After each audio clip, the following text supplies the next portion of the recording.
जय श्री राम। मित्रों, कामदेव जाकर के अपना माया जाल तो फैला दिया। अब आगे कथा में क्या होता है और उसे देखते हैं कथा के ही माध्यम से। भागे विवेक सहाय सहित सो सुभट संजुग मही मुरे। सदग्रंथ पर्वत कंदर नहीं महु जाई तेहि अवसर दुरे। हो निहार का कर तार को रखवार जग खर भरु परा। दुई माथ कहीं रति नाथ जही कहूँ कोपी कर धनु सरुधरा। विवेक अपने सहायकों सहित भाग गया। जब कामदेव का बाण चला तो उस समय विवेक अपने सहायकों के साथ भाग गया। उसके योद्धा रणभूमि में पीठ दिखाकर भाग गए।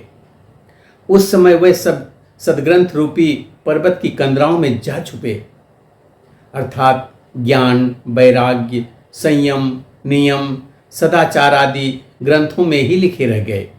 उनका आचरण छूट गया। सारे जगत में खलबली मच गई और सब कहने लगे, हे विधाता, अब क्या होने वाला है? हमारी रक्षा कौन करेगा? ऐसा दो सिर वाला कौन है जिसके लिए रति के प्रति कामदेव ने कोप करके हाथ में धनुष बाण उठाया है? जे सजीव जग अचर चर नारी पुरुष अस नाम। ते निज निज मर जाद तजी भये सकल बस काम। जगत में स्त्री पुरुष संज्ञा वाले जितने चर प्राणी थे वे सब अपनी अपनी मर्यादा छोड़कर काम के वशीभूत हो गए। सबके हृदय मदन अभिलाषा लता निहारी न वही तरु शाखा। नदी उमगी बुद्धि कहूँ धाई संगम करही तालाब तलाई। सबके हृदय में काम की इच्छा हो गई। लताओं बेलों को देखकर वृक्षों की डालियां झुकने लगीं। नदियां उमड़ उमड़ कर समुद्र की ओर दौड़ने लगीं और ताल तलैया भी आपस में संगम करने लगीं। जहाँ यसी दशा जड़न के वर्णी को कही सकई सचेतन करनी। पशु पक्षी नभ जल थल चारी भये काम बस समय विसारी। अब जब जड़ और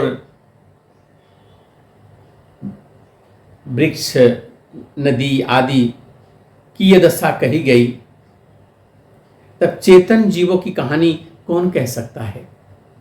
आकाश, जल और पृथ्वी पर विचरने वाले सारे पशु पक्षी अपने संयोग समय को भुलाकर काम के वशीभूत हो गए।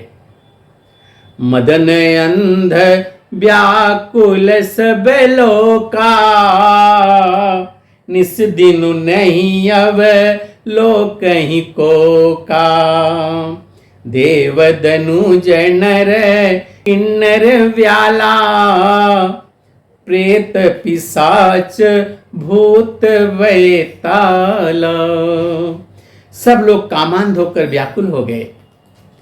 चकवा चकवी रात दिन नहीं देखते थे।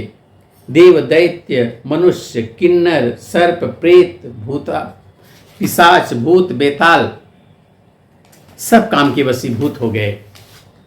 इनके दसान कहूँ बखानी सदा काम के चेरे जानी। सिद्ध विरक्त महामुनि जोगी, तेपी काम बस भये वियोगी। ये तो सदा ही काम के गुलाम हैं, यह समझकर मैंने इनकी दशा का वर्णन नहीं किया। सिद्ध विरक्त महामुनि और महान योगी भी काम के बस होकर योग रहित या स्त्री के विरही हो गए। ये काम बस जोगी से तापस, पावरनी की को कहे, देखहि चराचर नारी मय चे, ब्रह्ममय देखत रहे। अबला बिलो कहीं पुरुषमय, जग पुरुष सब अबलामयम। दुई दंड भरी ब्रह्मांड भीतर, काम कृत कवतुकयम। जब योगेश्वर और तपस्वी भी काम के वशीभूत हो गए, तब पामर मनुष्यों की कौन कहे। जो समस्त चराचर जगत को ब्रह्ममय देखते थे, वे अब उसे स्त्रीमय देखने लगे। स्त्रियां सारे संसार में पुरुषमय देखने लगीं और पुरुष उसे स्त्रीमय देखने लगे। 2 घड़ी तक सारे ब्रह्मांड के अंदर कामदेव का रचा हुआ यह कौतुक चलता रहा। धरी न काहू धीर सब, के मन मन सिज हरे, जो राखे रघुवीर ते, उबरे ते ही काल महू। किसी ने भी हृदय में धैर्य नहीं धारण किया। कामदेव ने सबके मन हर लिए। श्री रघुनाथ जी ने जिनकी रक्षा की, केवल वही उस समय बचे रहे। उभय धरी यस कौतुक भयहु, जो लगी काम शंभु पही गयहु। शिवहि बिलो की ससंके मारू, भयउ जथाथिति सब संसारू। 2 घड़ी तक ऐसा तमाशा हुआ, जब तक कामदेव शिव जी के पास पहुंच गया। शिव जी को देखकर कामदेव डर गया।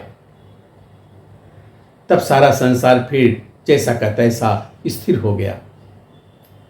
भये तुरत सब जीव सुखारे, जिम मद उतरी गए मतवारे। रुद्र ही देखे मदन भय माना, दुराधरस दुर्गम भगवाना।